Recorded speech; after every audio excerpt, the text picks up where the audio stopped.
Chapter 7 the traders edge thinking in probabilities. Probabilities में सोचने का एग्जैक्टली अर्थ क्या है और ट्रेडर के तौर पर कंसिस्टेंट सक्सेस के लिए यह इतना जरूरी क्यों है। यदि आप कुछ क्षण रुको और एनालाइज करो पिछले सेंटेंस को, तो आप नोटिस करोगे कि मैंने कंसिस्टेंसी को प्रोबेबिलिटीज का एक फंक्शन बनाया है। यह एक कॉन्ट्राडिक्शन के जैसे साउंड करता है। एक ऐसे इवेंट से कैसी कोई कंसिस्टेंट रिजल्ट प्रोड्यूस कर सकता है जिसके अनसर्टेन प्रोबेबिलिस्टिक आउटकम होते हैं। इस क्वेश्चन का जवाब देने के लिए हमें गैम्बलिंग इंडस्ट्री को देखना होगा। कॉरपोरेशंस अपने आलीशान होटल पर करोड़ों अरबों डॉलर्स खर्च करती है लोगों को अपने कसिनोज की तरफ अट्रैक्ट करने के लिए। यदि आप लॉस वेगस गए हैं तो आप जानते हैं कि मैं किस बारे में बात कर रहा हूँ। गेमिंग कॉरपोरेशंस दूसरे कॉरपोरेशंस के जैसा ही है, जिसमें उन्हें यह जस्टिफाई करना होता है कि बोर्ड ऑफ डायरेक्टर्स और अपने स्टॉक होल्डर के बीच एसेट का एलोकेशन किस प्रकार करते हैं। आपको क्या लगता है कि वे अपने आलीशान होटल्स और कसिनोज पर इतना सारा पैसा खर्च करने को कैसे जस्टिफाई करती हैं, जिनका प्राइमरी फंक्शन एक ऐसे काम से रेवेन्यू जनरेट करना है जिसका आउटकम पूर्ण रूप से रैंडम होता है। Paradox, random outcome, consistent result.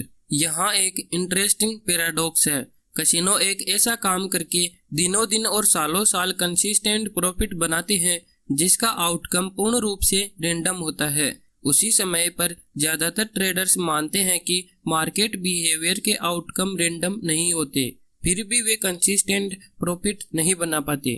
क्या नॉन रैंडम आउटकम को कंसिस्टेंट रिजल्ट नहीं बनाना चाहिए और एक रैंडम आउटकम को रैंडम और इनकंसिस्टेंट रिजल्ट नहीं बनाना चाहिए? कसिनो ओनर्स, एक्सपीरियंस्ड गैम्बलर्स और बेस्ट ट्रेडर्स जो चीज समझते हैं जिसको आम ट्रेडर्स को समझने में मुश्किल होती है, वो ये है कि ऐसा काम जिसके प्रोबेबल आउटकम होते हैं वह कंसिस्टेंट रिजल्ट बना सकता है यदि आप बाधाओं को अपने पक्ष में कर लें। बेस्ट ट्रेडर्स ट्रेडिंग को एक नंबर्स गेम की तरह ट्रीट करते हैं, ठीक वैसे ही जैसे कसिनोज और प्रोफेशनल गैम्बलर्स गैम्बलिंग को ट्रीट करते हैं। इसको समझने के लिए ब्लैक जैक गेम की तरफ देखते हैं। ब्लैक जैक में जिन नियमों का पालन करना होता है उनके आधार पर कसिनोज के पास प्लेयर्स के मुकाबले 4.5% ज्यादा एज होता है। इसका अर्थ है कि पर्याप्त सैंपल दांव खेलने पर प्रत्येक $1 जो गेम पर लगा है उस पर कसिनोज 4.5 सेंट नेट प्रॉफिट बनाता है।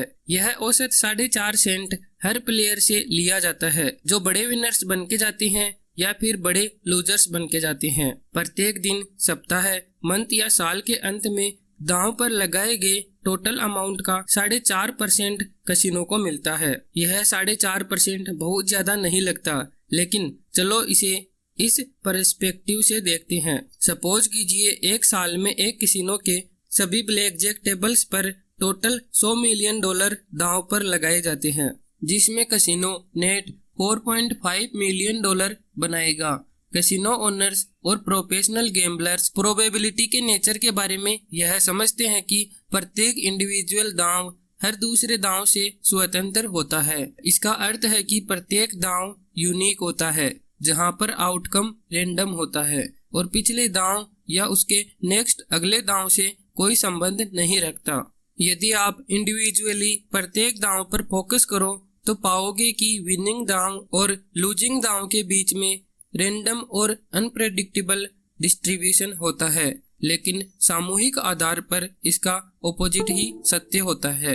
यदि एक पर्याप्त बड़ी संख्या में दांव खेले जाएं तो पैटर्न उजागर होंगे जो कंसिस्टेंट, प्रेडिक्टेबल और रिलायबल आउटकम प्रोड्यूस करते हैं। यही वह कारण है जो प्रोबेबिलिटीज में सोचने को इतना डिफिकल्ट बनाता है। इसके लिए बिलीफ्स की 2 लेयर रिक्वायर होती है जो धरातल पर एक दूसरे से कॉन्ट्राडिक्ट करती है। हम फर्स्ट लेयर को माइक्रो लेवल कहेंगे। इस लेवल पर आपके प्रत्येक दांव के आउटकम की अनसर्टेनिटी और अनप्रेडिक्टेबिलिटी पर बिलीव करना होगा। आप इस अनसर्टेनिटी का सच जानते हैं क्योंकि यहाँ कई ऐसे अननोन वेरिएबल होते हैं जो प्रत्येक दांव की कंसिस्टेंसी को प्रभावित करते हैं।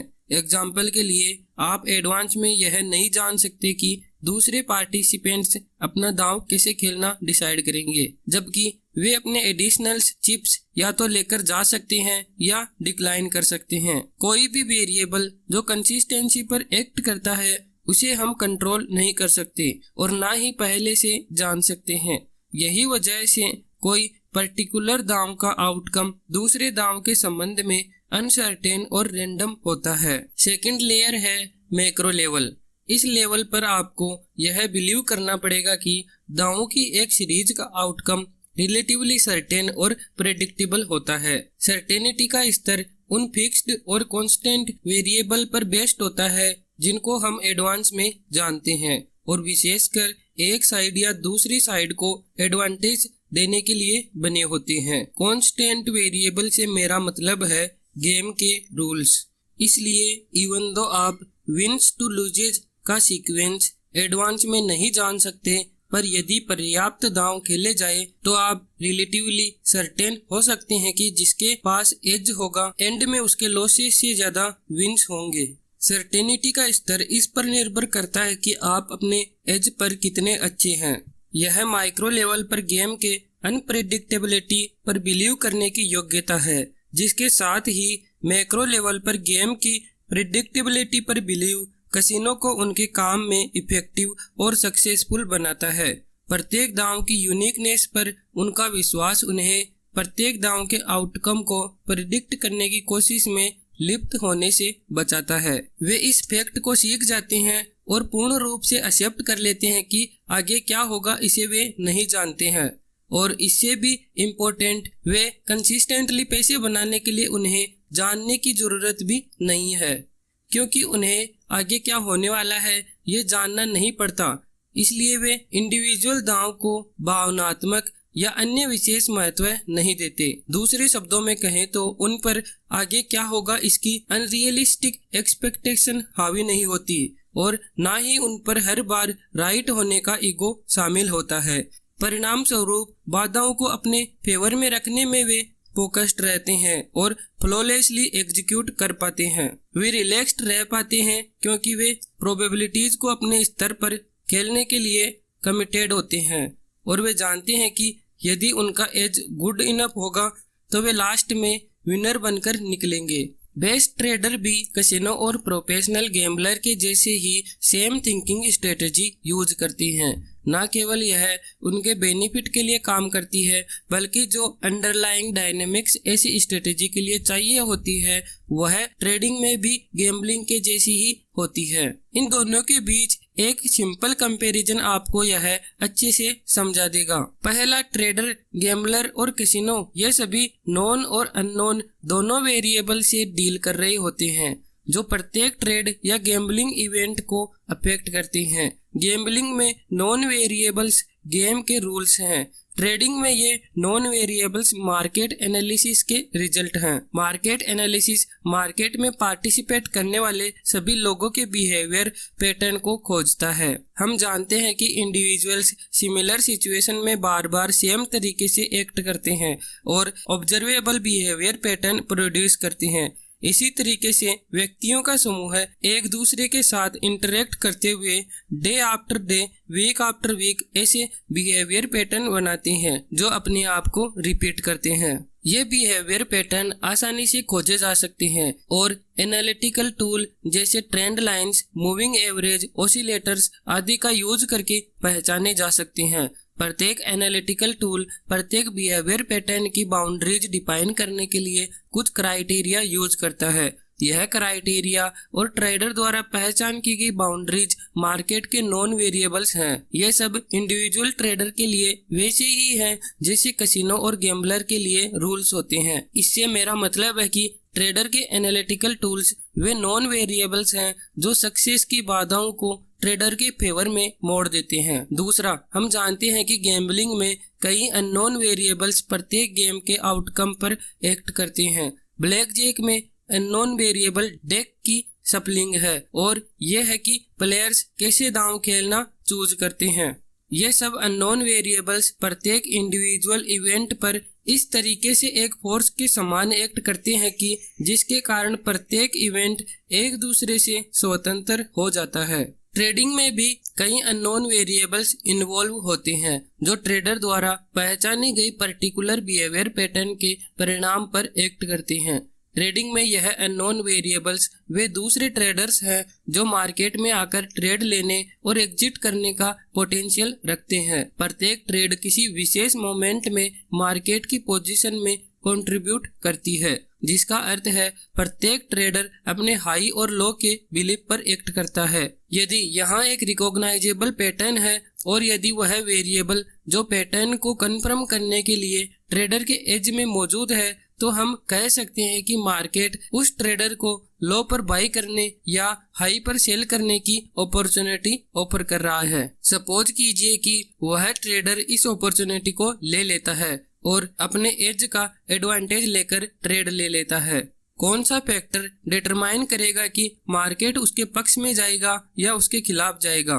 इसका जवाब है दूसरे ट्रेडर का बिहेवियर। जिस मोमेंट पर वह ट्रेड लेता है और जितने वक्त तक वह ट्रेड में बने रहना चूज करता है, उसी वक्त दूसरे ट्रेडर्स भी मार्केट में पार्टिसिपेट करते रहते हैं। वे अपने बिलीफ के अनुसार एक्ट कर रहे होते हैं। किसी विशेष पल में दूसरे ट्रेडर का कुछ प्रतिशत आपकी फेवरेबल डायरेक्शन की तरफ कंट्रीब्यूट करेंगे। यहाँ ऐसा कोई तरीका नहीं है जिससे हम एडवांस में यह जान पाए कि सभी लोग किस तरीके से बिहेव करने वाले हैं, इसलिए ट्रेड का आउटकम अनसर्टेन होता है।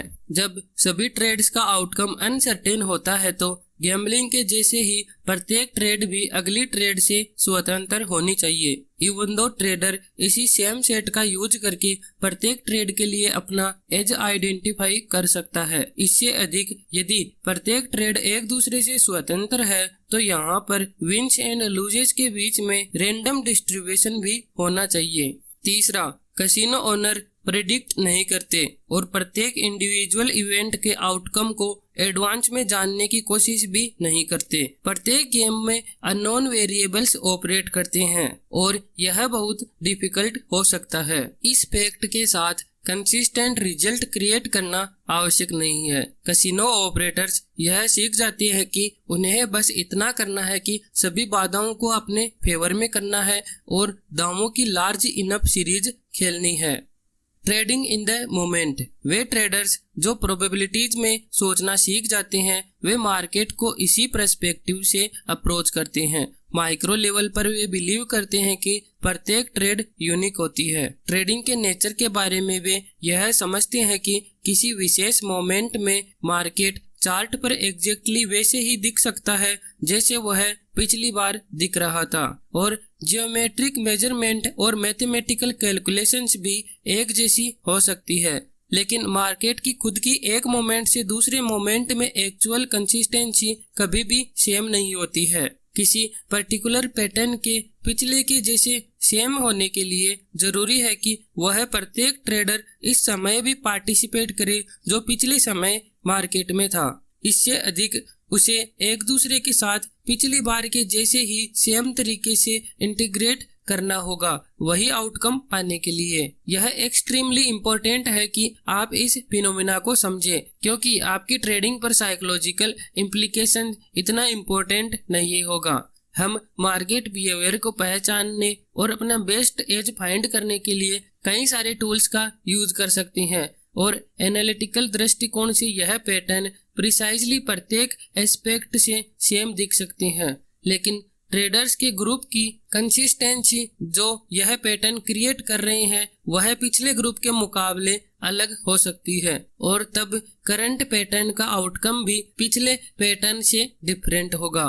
विश्व में कहीं भी बेटा केवल एक ट्रेडर ही काफी है किसी पर्टिकुलर मार्केट पैटर्न का आउटकम चेंज करने के लिए। मार्केट बिहेवियर की मोस्ट फंडामेंटल कैरेक्टरिस्टिक यह है कि प्रत्येक मार्केट सिचुएशन, प्रत्येक बिहेवियर पैटर्न और प्रत्येक एज हमेशा एक यूनिक घटना होती है जिसका खुद का स्वतंत्र आउटकम होता है। यूनिकनेस से यह लागू होता है कि एनीथिंग कैन हैपन, फिर चाहे हम कुछ जाने या ना जाने। नॉन एंड अननोन वेरिएबल्स का कांस्टेंट फ्लो एक प्रोबेबिलिस्टिक एनवायरनमेंट क्रिएट कर देता है जहां हम ये निश्चित तौर पर नहीं जानते कि आगे क्या होने वाला है। यह लास्ट स्टेटमेंट आमतौर पर लॉजिकल लगता है, लेकिन यहाँ एक ह्यूज प्रॉब्लम है जो लॉजिकल नहीं है। अनसर्टेनिटी के बारे में जागरूक होना और प्रोबेबिलिटीज के नेचर को समझना इस दृष्टिकोण से फंक्शन करने के समान नहीं है। प्रोबेबिलिटीज में सोचने को मास्टर करना मुश्किल हो सकता है क्योंकि हमारा माइंड इंफॉर्मेशन को नेचुरली इस तरीके से प्रोसेस नहीं करता। इसके विपरीत हमारा माइंड हमसे वह परसीव कराता है जो हम जानते हैं, और जो हम जानते हैं वह हमारे पास्ट का हिस्सा है। जहां पर मार्केट में प्रत्येक मोमेंट न्यू एंड यूनिक होता है, इसका अर्थ है कि जब तक हम प्रत्येक मोमेंट की यूनिकनेस को परसीव करने के लिए अपने माइंड को ट्रेन नहीं करते, तब तक वह यूनिकनेस हमारे परसेप्शन से ऑटोमेटिकली फिल्टर हो जाएगी। हम केवल वही परसीव करेंगे जो हम जानते हैं। इसमें भी वह इंफॉर्मेशन घटा दो जो हमारे डर के कारण ब्लॉक हो चुकी है। इसके अलावा सब कुछ इनविजिबल रहेगा। बॉटम लाइन ये है कि प्रोबेबिलिटीज में सोचने में कुछ बनावट है, जिसके कारण इसे अपने मेंटल सिस्टम में इंटीग्रेट करने के लिए कुछ एफर्ट करने पड़ते हैं। ज्यादातर ट्रेडर्स इसे पूर्ण रूप से नहीं समझते, जिसके परिणाम स्वरूप वे गलती से यह अज्यूम कर लेते हैं कि वे प्रोबेबिलिटीज में ही सोच रहे हैं। मैंने ऐसे सैकड़ों ट्रेडर्स के साथ काम किया है जो इस तरह से गलती से अज्यूम कर लेती है। यहाँ एक एग्जाम्पल है एक ऐसे ट्रेडर का जिसके साथ मैंने काम किया है। मैं यहाँ उसे बॉब नाम दूंगा।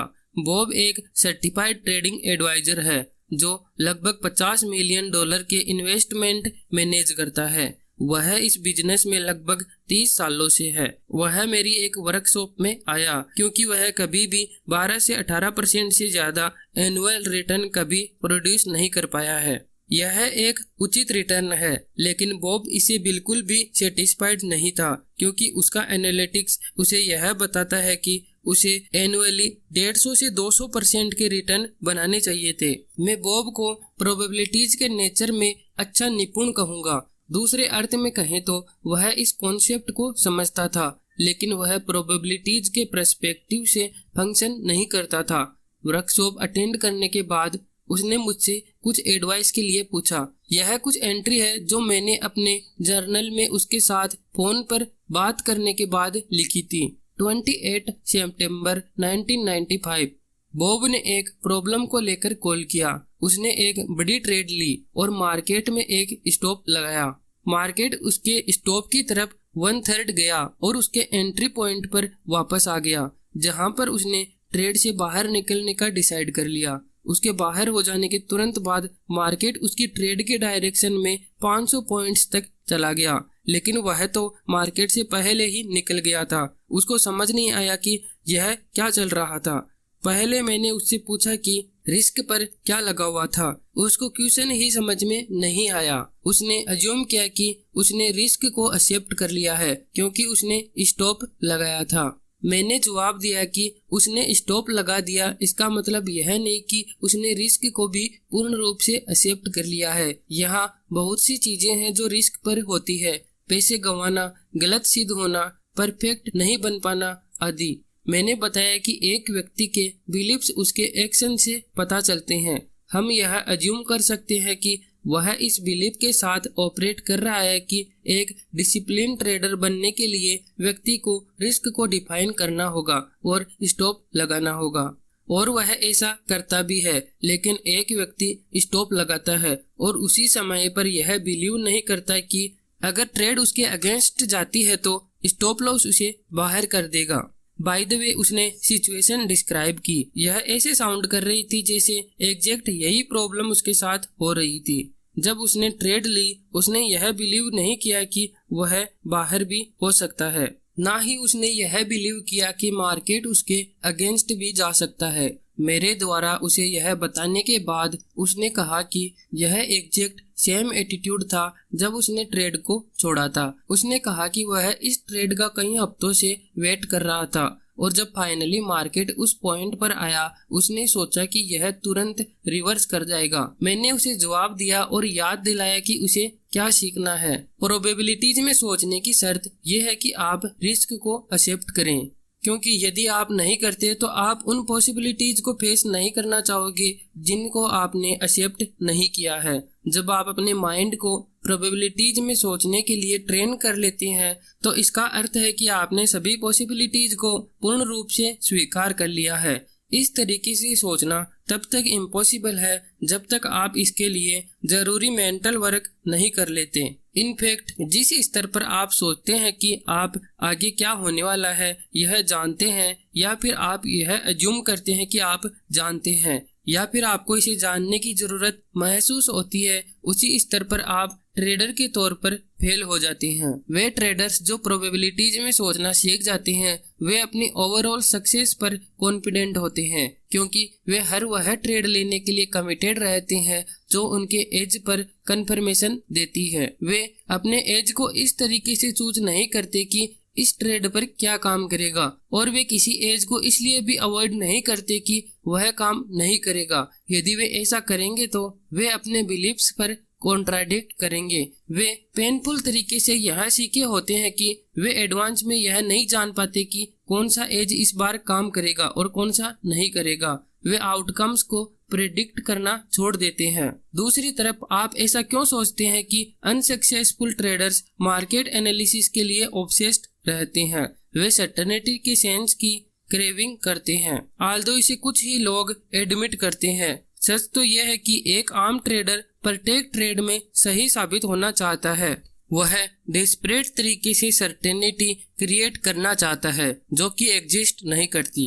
आयरनी यह है कि यदि वह इस फैक्ट को कम्प्लीटली एक्सेप्ट कर ले कि सर्टेनिटी एग्जिस्ट नहीं करती, तो फिर वह सर्टेनिटी क्रिएट करना चाहेगा जिसकी वह क्रेविंग करता है। वह इस बात पर पूर्णतः सर्टेन हो जाएगा कि सर्टेनिटी एग्जिस्ट नहीं करती। जब आप प्रत्येक एज की अनसर्टेनिटी और प्रत्येक मोमेंट के यूनिकनेस को कम्प्लीटली एक्सेप्ट कर लेते हैं तो ट्रेडिंग के लिए आपकी फ्रस्ट्रेशन खत्म हो जाएगी। इससे अधिक आप उन सभी ट्रेडिंग एरर्स के प्रति संवेदनशील नहीं रहोगे जो आपके सेल्फ कॉन्फिडेंस और कंसिस्टेंसी को डिस्ट्रॉय करती है। एग्जाम्पल के लिए, ट्रेड लेने से पहले रिस्क डिफाइन नहीं करना अब तक की सबसे कॉमन ट्रेडिंग एरर है, जिससे ट्रेडिंग का पूरा प्रोसेस ही गलत पर्सपेक्टिव से स्टार्ट होता है। इस फैक्ट को ध्यान में रखते हुए कि एनीथिंग कैन हैपन, क्या यह कोई परफेक्ट सेंस नहीं बनाता कि एक ट्रेड लेने से पहले आप मार्केट को देखें और फील करें कि जिससे आपको पता चले कि आपका एज काम नहीं कर रहा, तो फिर एक आम ट्रेडर इससे हर बार करने का डिसाइड क्यों नहीं करता? मैं आपको पिछले चैप्टर में इसका जवाब दे चुका हूँ, लेकिन यहाँ इससे कुछ अधिक है और इसके साथ कुछ ट्रिकी लॉजिक इन्वॉल्व है। इसका जवाब बहुत सिंपल है। आम ट्रेडर एक ट्रेड लेने से पहले रिस्क डिफाइन नहीं करता क्योंकि वह इसे जरूरी नहीं समझता। उसके इसे जरूरी नहीं समझने का केवल एक ही कारण है कि वह जानता है कि आगे क्या होने वाला है, और आगे क्या होने वाला है इस पर बिलीव करने का कारण यह है कि वह तब तक कोई ट्रेड नहीं लेता जब तक कि वह कन्विंस ना हो जाए कि वह राइट है। जिस पॉइंट पर वह कन्विंस हो जाता है कि वह ट्रेड विनर होने वाली है तो रिस्क डिफाइन करने की जरूरत ही नहीं रह जाती। ट्रेड में जाने से पहले आम ट्रेडर कन्विंस हो जाते हैं कि वह सही है, क्योंकि गलत सिद्ध होना उनके लिए एक्सेप्टेबल नहीं होता। याद करो कि हमारा माइंड एसोसिएट करने के लिए बना है। इसके परिणाम स्वरूप किसी ट्रेड में गलत सिद्ध होना उसके लाइफ के किसी दूसरे एक्सपीरियंस से एसोसिएट हो सकता है जहां पर वह गलत प्रूव हुआ था। इसका मतलब है कि कोई भी ट्रेड उसकी लाइफ में गलत सिद्ध होने से एक्यूमुलेट हुए पेन को ट्रिगर कर सकती है। ज्यादातर लोगों में गलत सिद्ध होने के पीछे नेगेटिव एनर्जी होती है जिससे वे गिरे रहते हैं, और इसी कारण प्रत्येक ट्रेड उसे लाइफ और डेथ सिचुएशन में ले जा सकती है। इसीलिए आम ट्रेडर के लिए यह निश्चित करना कि ट्रेड काम नहीं करने के लिए मार्केट को कैसा दिखना होगा, यह एक अपूर्णीय दुविधा उत्पन्न करता है। एक तरफ वह डेस्परेटली जीतना चाहता है जिसके लिए उसे पार्टिसिपेट करना होगा, लेकिन वह तभी पार्टिसिपेट करेगा जब वह श्योर होगा कि वह जीतेगा ही। और दूसरी तरफ यदि वह रिस्क को प्री डिफाइन कर देता है तो वह खुद से ही ऐसे एविडेंस इकट्ठे कर रहा है जो कि उसे नकार सकते हैं जिस पर वह कन्विंस है। वह उस डिसीजन मेकिंग प्रोसेस से कॉन्ट्राडिक्ट करता है जिसके थ्रू उसने खुद को कन्विंस किया है कि वह ट्रेड काम करेगी। यदि वह खुद को कॉन्फ्लिक्टिंग इंफॉर्मेशन के लिए एक्सपोज कर देगा तो वह अपनी ट्रेड पर श्योरली कुछ डाउट क्रिएट कर देगा। यदि वह खुद को डाउट्स एक्सपीरियंस करना अलाउ करता है तो वह शायद ही पार्टिसिपेट कर पाएगा। यदि वह ट्रेड नहीं लेता और उसकी वह कैलकुलेशन विनर बन जाती है तो वह बहुत ज्यादा पीड़ा में चला जाएगा। कुछ लोगों के लिए मिस की गई अपॉर्चुनिटी से ज्यादा कुछ भी हर्ट नहीं करता।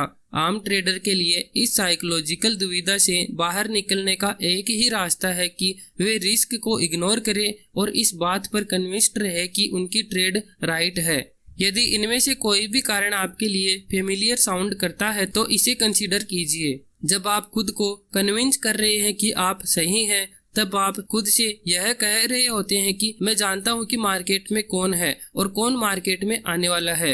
मैं जानता हूं कि वे क्या बिलीव करते हैं कि क्या हाई है और क्या लो है। इससे अधिक मैं प्रत्येक व्यक्ति की उन बिलीव्स पर एक्ट करने की कैपेसिटी भी जानता हूं और उस नॉलेज के साथ यह डिटरमाइन करने में सक्षम हूं कि इन इंडिविजुअल व्यक्तियों का प्राइस मूवमेंट को अफेक्ट करने के लिए क्या एक्शन होगा। खुद को कन्विंस करने की प्रोसेस को देखना कि आप इस पर्सपेक्टिव से सही हैं, यह थोड़ा बेतुका लगता है। उन ट्रेडर्स के लिए जिन्होंने प्रोबेबिलिटीज में सोचना सीख लिया है, उनके लिए यहाँ कोई दुविधा नहीं है। इन ट्रेडर्स के लिए रिस्क को प्रीडिफाइन करना कोई प्रॉब्लम नहीं बनती, क्योंकि वे सही या गलत के पर्सपेक्टिव से ट्रेड नहीं करते। उन्होंने यह सीख लिया है कि ट्रेडिंग का किसी ट्रेड में सही या गलत होने से कोई लेना देना नहीं है। परिणाम स्वरूप वे ट्रेडिंग के रिस्क को उस तरीके से परसीव नहीं करते जैसे कि कोई आम ट्रेडर करता है। कोई भी बेस्ट ट्रेडर उतनी नेगेटिव एनर्जी से गिर सकता है जितना कि एक आम ट्रेडर गलत सिद्ध होने पर गिर जाता है।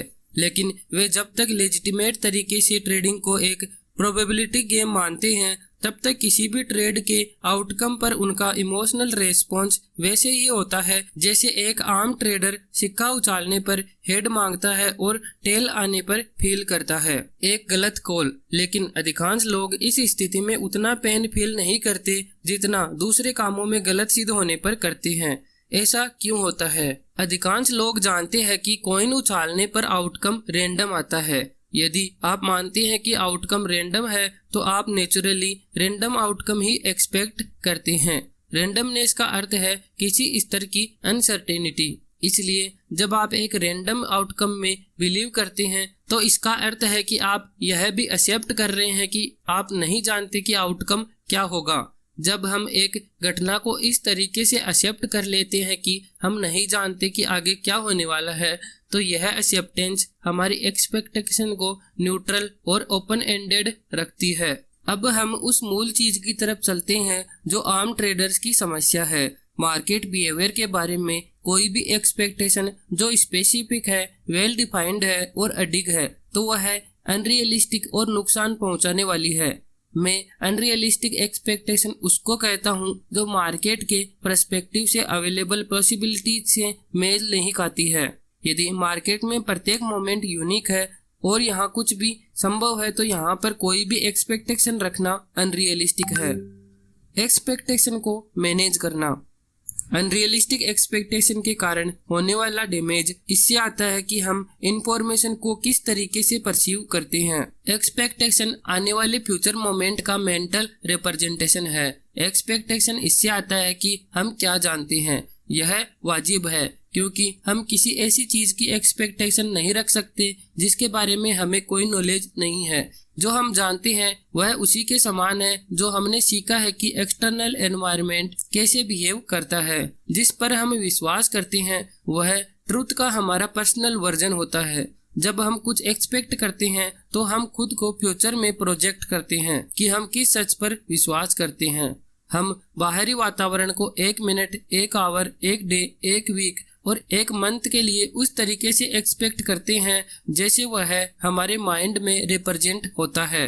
हमें इसके लिए केयरफुल होना पड़ेगा कि हम फ्यूचर में क्या प्रोजेक्शन करते हैं, क्योंकि एक अनफुलफिल्ड एक्सपेक्टेशन से ज्यादा दुख और इमोशनल मिजरी और कुछ भी नहीं दे सकता। जब सब कुछ वैसे ही होता है जैसे आपने एक्सपेक्ट किया है तो आपको कैसा फील होता है? आमतौर पर इसका जवाब होता है वंडरफुल फीलिंग, जैसे हैप्पीनेस, जॉय, सेटिस्फेक्शन। इसके विपरीत जब आपकी एक्सपेक्टेशन फुलफिल नहीं होती तो आप कैसा फील करते हैं? इसका यूनिवर्सल रेस्पॉन्स होता है इमोशनल पेन। सभी लोग किसी स्तर का anger, resentment, despair, regret, disappointment experience करते हैं। यहाँ पर हम प्रॉब्लम में पड़ जाते हैं क्योंकि हमारी एक्सपेक्टेशन उससे आती है जो हम जानते हैं।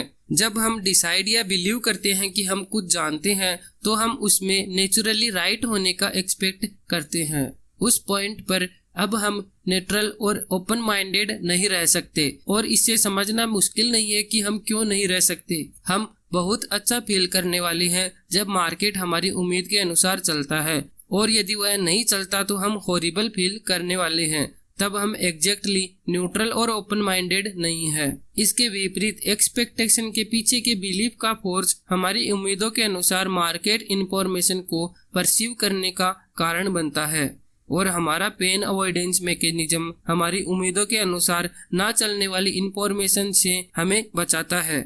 जैसा कि मैंने पहले इंडिकेट किया है कि हमारा माइंड हमारा फिजिकल और इमोशनल पेन अवॉइड करने के लिए डिजाइंड है। यह पेन अवॉइडेंस मैकेनिज्म कॉन्शियस और सबकॉन्शियस दोनों स्तर पर एग्जिस्ट करता है। एग्जाम्पल के लिए, यदि एक ऑब्जेक्ट आपकी तरफ आ रहा है तो आप इंस्टिंक्टिवली उसके रास्ते से दूर हटने के लिए रिएक्ट करते हैं। डक करने के लिए कॉन्शियस डिसीजन मेकिंग प्रोसेस की जरूरत नहीं होती। दूसरी तरफ, यदि आप ऑब्जेक्ट को क्लियरली देख पाते हैं और आपके पास अल्टरनेटिव सोचने का टाइम है तो आप उस ऑब्जेक्ट को कैच करने का डिसाइड करते हैं।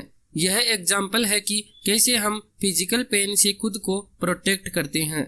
खुद को इमोशनल और मेंटल पेन से प्रोटेक्ट करना सेम उसी तरीके से काम करता है जैसे कि हम खुद को इंफॉर्मेशन से प्रोटेक्ट करते हैं। एग्जाम्पल के लिए, मार्केट खुद के बारे में इंफॉर्मेशन एक्सप्रेस करता है और इसके एक पर्टिकुलर डायरेक्शन में मूव करने के लिए पोटेंशियल को एक्सप्रेस करता है। यदि हम जो एक्सपेक्ट करते हैं और जो मार्केट ऑफर कर रहा है उसके बीच में कोई डिफरेंस होता है तो हमारा पेन अवॉइडेंस मैकेनिज्म इस डिफरेंस को कंपनसेट करने में लग जाता है। फिजिकल पेन के साथ यह मैकेनिज्म कॉन्शियस और सबकॉन्शियस दोनों लेवल पर काम करता है।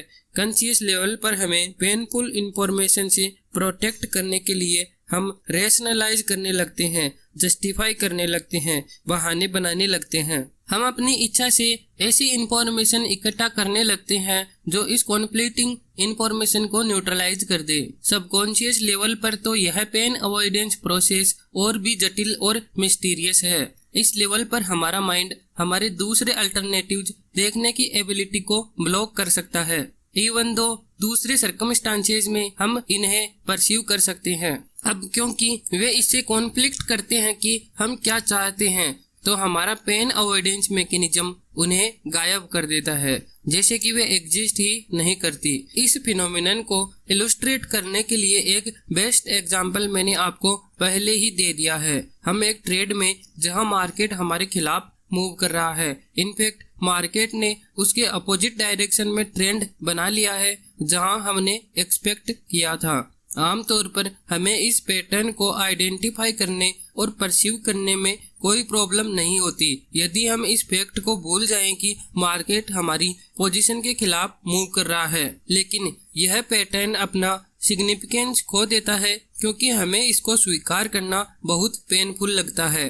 पेन को अवॉइड करने के लिए हम फोकस ऑफ अटेंशन को नैरो कर देते हैं और उस इंफॉर्मेशन पर कंसंट्रेट करते हैं जो हमें इस पेन से बाहर करे। इसी बीच में वह इंफॉर्मेशन जो एक ट्रेंड को क्लियरली इंडिकेट करती है और ट्रेंड के डायरेक्शन में ट्रेड की अपॉर्चुनिटी देती है, वह इनविजिबल हो जाती है। वह ट्रेंड फिजिकल रियलिटी से गायब नहीं होता, लेकिन इसको परसीव करने की एबिलिटी से यह गायब हो जाता है। हमारा pain avoidance mechanism market trend को इंटरप्रेट करने और डिफाइन करने की हमारी एबिलिटी को ब्लॉक कर देता है। यह ट्रेंड तब तक इनविजिबल ही रहता है जब तक या तो मार्केट हमारे फेवर में ना मुड़ जाए या फिर बहुत ज्यादा पैसे खोने के डर से हम फोर्सफुली ट्रेड से बाहर ना हो जाएं।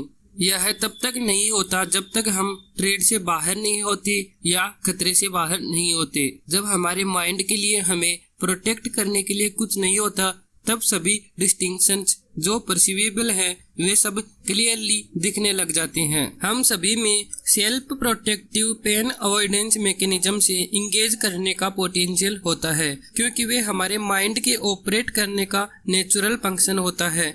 कई बार हम खुद को ऐसी इंफॉर्मेशन से प्रोटेक्ट करते हैं जो हमें ऐसे इमोशनल घाव और ट्रॉमा देने का पोटेंशियल रखती है जिनको हम फेस करने के लिए रेडी ही नहीं है, या फिर उनसे डील करने के लिए हमारे पास स्किल्स या रिसोर्सेज नहीं है। इन केसेस में हमारा नेचुरल मैकेनिज्म हमें अच्छे से सर्व करता है, लेकिन कई बार हमारा पेन अवॉइडेंस मैकेनिज्म केवल उस इंफॉर्मेशन से हमें प्रोटेक्ट करता है जो हमारी एक्सपेक्टेशंस और बाहरी इन्वायरमेंट से मेल नहीं खाती। यहीं पर हमारा पेन अवॉइडेंस मैकेनिज्म एक ट्रेडर होने के नाते हमें नुकसान पहुंचाता है। इस कॉन्सेप्ट को समझने के लिए खुद से पूछिए कि मार्केट के बारे में एग्जैक्टली आपको क्या थ्रेटनिंग लगता है। क्या यह थ्रेटनिंग इसलिए है क्योंकि यह खुद के एग्जिस्ट करने की स्वाभाविक विशेषता से नेगेटिवली चार्ज इंफॉर्मेशन एक्सप्रेस करता है? यह इस तरीके से हो सकता है, लेकिन मोस्ट फंडामेंटल लेवल पर जो मार्केट हमें परसीव करने के लिए देता है वह केवल अपर मूवमेंट और डाउन मूवमेंट है। यह अप और डाउन मूवमेंट पैटर्न बनाते हैं जो एजेस को रिप्रेजेंट करता है। क्या इनमें से कोई भी मूव या पैटर्न क्या नेगेटिवली चार्ज्ड है? यह ऐसा लग सकता है, लेकिन मार्केट के पर्सपेक्टिव से तो यह इंफॉर्मेशन न्यूट्रल है। प्रत्येक अप टिक, डाउन टिक और पैटर्न केवल इंफॉर्मेशन है जो हमें मार्केट की पोजीशन बताती है। यदि यह स्वाभाविक गुण से नेगेटिवली चार्ज होती तो क्या सभी लोग इमोशनल पेन एक्सपीरियंस नहीं करते? एग्जाम्पल के लिए, यदि मेरा और आपका दोनों का सिर एक ऑब्जेक्ट से टकरा जाए तो हम दोनों कैसा फील करेंगे? इसमें कोई डिफरेंस नहीं होगा, हम दोनों को ही पेन होगा। हमारी बॉडी का कोई भी पार्ट सॉलिड ऑब्जेक्ट के साथ फोर्स से कांटेक्ट में आएगा तो एक नॉर्मल नर्वस सिस्टम वाला कोई भी व्यक्ति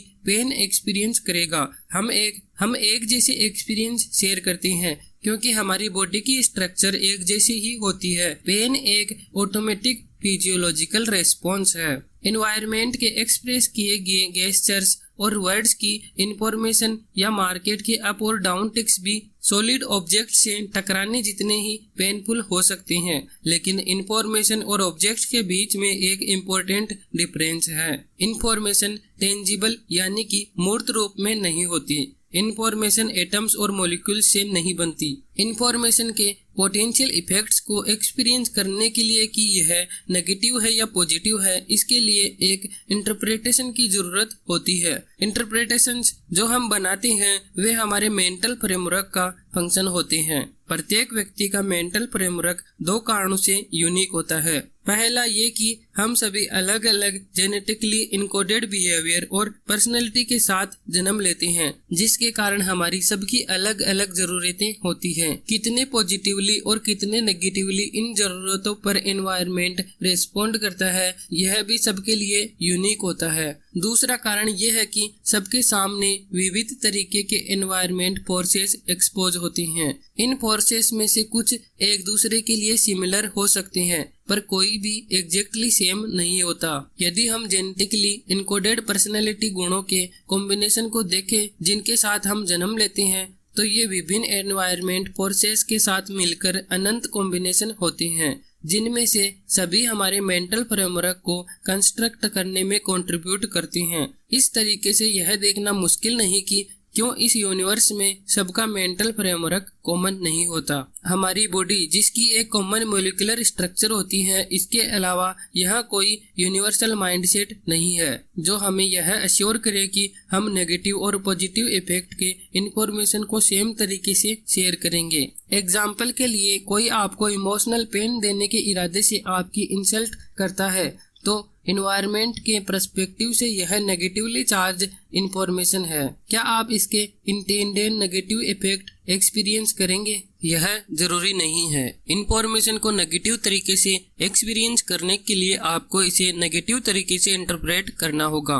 क्या होगा यदि वह व्यक्ति जिस लैंग्वेज में आपकी इंसल्ट कर रहा है आप उसे समझते ही नहीं, या वह जो वर्ड यूज कर रहा है उसका मतलब आप नहीं समझते? क्या अब भी आप इंटेंडेड पेन फील करोगे? तब तक नहीं करोगे जब तक आप इस वर्ड को अपमानजनक नहीं समझेंगे या इसको डिफाइन करने का फ्रेमवर्क बिल्ड नहीं कर लेते। तब भी हम यह अज्यूम नहीं कर सकते कि इंसल्ट के पीछे के इरादे के संबंध में आप क्या फील करोगे। आप नेगेटिव इंटेंट को परसीव करने का फ्रेमवर्क रख सकते हैं, पर पेन फील करने के बजाय हो सकता है कि आप अनुचित प्रकार का प्लेजर एक्सपीरियंस करें।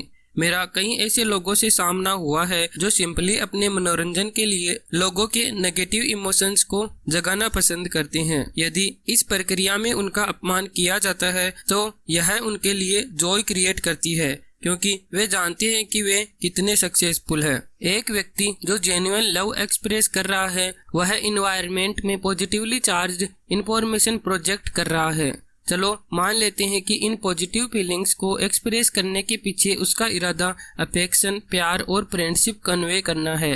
क्या इसका कोई एश्योरेंस है कि वह पर्सन और वे व्यक्ति जिनकी ओर वह पॉजिटिवली चार्ज एनर्जी प्रोजेक्ट कर रहा है वे इसे एक ही जैसे परसीव करेंगे? नहीं, यहाँ कोई एश्योरेंस नहीं है। एक सेल्फ स्टीम की लो सेंस वाला व्यक्ति या कोई ऐसा व्यक्ति जो रिलेशनशिप में बहुत डिसअपॉइंट और हर्ट हुआ है वह जेन्युइन लव को किसी और फीलिंग से मिस इंटरप्रेट कर लेगा। लो सेल्फ स्टीम वाले को इस केस में डिफिकल्ट लगेगा, और दूसरे केस में जहाँ उसने रिलेशन में पीछे डिसअपॉइंटमेंट फील हुई है वह व्यक्ति जेन्युइन लव को मुश्किल से बिलीव करेगा और वह इसे ऐसे इंटरप्रेट करेगा कि शायद कोई उसका फायदा उठाना चाहता है। मैं श्योर हूँ कि मुझे ऐसे और एग्जांपल्स देने की जरूरत नहीं है। मैं यह पॉइंट बताना चाहता हूँ कि प्रत्येक व्यक्ति इंफॉर्मेशन को यूनिक तरीके से डिफाइन, इंटरप्रेट और एक्सपीरियंस करता है। इसका कोई स्टैंडर्ड तरीका नहीं है जिससे हम वातावरण को उसी अनुसार एक्सपीरियंस करें जैसे कि वह एक्सप्रेस कर रहा है, क्योंकि इंफॉर्मेशन परसीव करने का कोई स्टैंडर्ड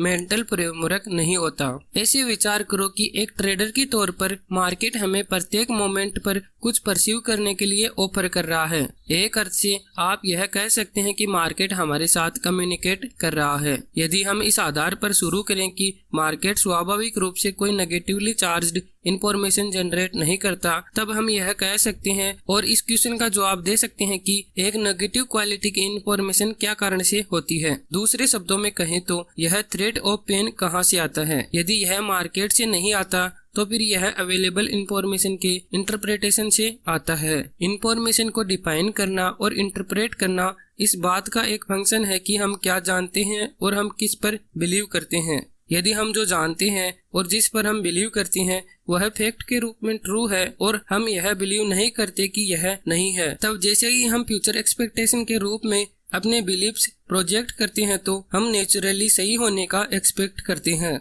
जब हम राइट होने का एक्सपेक्ट करते हैं तो कोई भी ऐसी इंफॉर्मेशन जो हमारे सच के वर्जन को कंफर्म नहीं करती वह ऑटोमेटिकली थ्रेटनिंग बन जाती है। कोई इंफॉर्मेशन जो थ्रेटनिंग होने का पोटेंशियल रखती है वह ब्लॉक्ड होने, डिस्टॉर्टेड होने और अपना सिग्निफिकेंस खोने का भी पोटेंशियल रखती है। हमारे माइंड के इस पर्टिकुलर गुण से यह सच में हमें डिससर्विस कर देता है। कोई इन्फॉर्मेशन हमारी उम्मीद के अनुसार नहीं है केवल इसलिए एक ट्रेडर के तौर पर हम हमारे माइंड द्वारा हमें किसी इन्फॉर्मेशन या अपॉर्चुनिटी से दूर रखने को अफोर्ड नहीं कर सकते। एग्जाम्पल के लिए, जब आप कोई मार्केट कुछ भी ना करने के इंटेंशन से ऐसे ही देख रहे होते हैं तो क्या अप टिक या डाउन टिक के कारण आपको ईगर, डिसअपॉइंटेड, फ्रस्ट्रेटेड, डिसइल्यूजन और बिट्रेड फील होता है? नहीं ना। इसका कारण है कि यहाँ पर कुछ भी दांव पर नहीं लगा होता। आप सिंपली बस इंफॉर्मेशन को ऑब्जर्व करते हैं जो बताता है कि किसी मोमेंट पर मार्केट कहाँ है। यदि अप और डाउन टिक जो आप देख रहे हैं वे किसी पैटर्न में फॉर्म होते हैं जिनको आपने आइडेंटिफाई करना सीखा है, तब क्या आप उन्हें पैटर्न को रिकॉग्नाइज नहीं करोगे? हाँ, आप कर लोगे। उसी सेम रीजन के कारण कि यहाँ कुछ भी दांव पर नहीं लगा होता। यहाँ कुछ भी दांव पर नहीं लगा क्योंकि यहाँ कोई एक्सपेक्टेशन नहीं है। आप जिस पर बिलीव करते हैं, अज्यूम करते हैं और ये सोचते हैं कि आप यह जानते हैं, उसको आपने प्रोजेक्ट नहीं किया है। परिणाम स्वरूप यहाँ कुछ भी राइट या रॉन्ग होने के लिए नहीं है। इसलिए इंफॉर्मेशन का कोई भी नेगेटिव इम्पैक्ट होने या थ्रेटनिंग होने का पोटेंशियल नहीं होता। पर्टिकुलर एक्सपेक्टेशन के बिना आप मार्केट पर कोई बाउंड्रीज प्लेस नहीं करते। मेंटल बाउंड्रीज के बिना आप सब कुछ परस्यू करने के लिए खुद को अवेलेबल रखते हैं। मेरी वर्कशॉप्स में मैं पार्टिसिपेंट से निम्न ट्रेडिंग पैराडॉक्स रिजोल्व करने के लिए कहता हूँ। किस तरीके से एक ट्रेडर को सीखना होगा कि वह सेम टाइम पर अडिग भी रहे और फ्लेक्सिबल भी रहे। इसका जवाब है कि हमें अपने रूल्स के साथ अडिग रहना चाहिए और हमारी एक्सपेक्टेशन के साथ फ्लेक्सिबल रहना चाहिए। हमें अपने रूल्स में अडिग रहना चाहिए ताकि ऐसा आत्मविश्वास गेन कर सकें जो हमें ऐसे वातावरण से प्रोटेक्ट करे जिसकी बहुत कम ही सीमाएं होती है। हमें अपनी एक्सपेक्टेशंस में फ्लेक्सिबल रहना चाहिए